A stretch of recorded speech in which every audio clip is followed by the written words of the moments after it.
Alright guys, today I'm going to show you how I made this.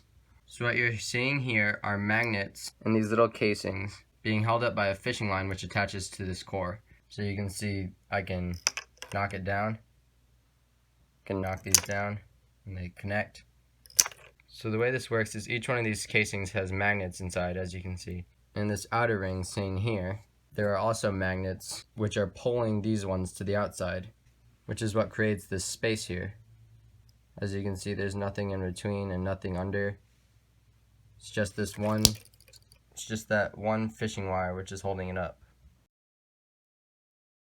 So I'm going to go ahead and show you what it looks like with all the magnets pushed down. So as you can see, there's nothing else holding it up except for those wires which go to the center here. And that's going to be annoying to untangle. Alright, so now I'll just set this back up.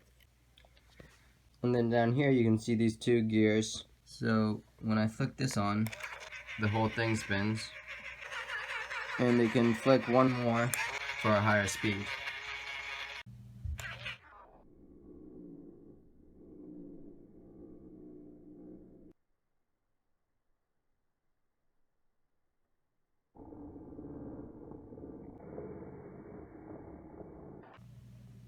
So this entire thing was 3D printed.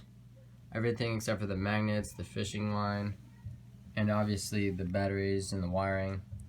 And I'll show you that right now. So in here we have the motor and the wiring.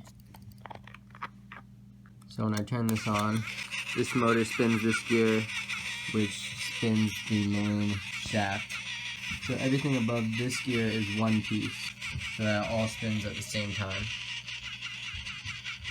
So this is the software where I designed everything before each piece was individually printed. So if any of you have any questions or comments or suggestions on improving this project, please leave them in the comments below. And please don't forget to like this video and subscribe. Thank you.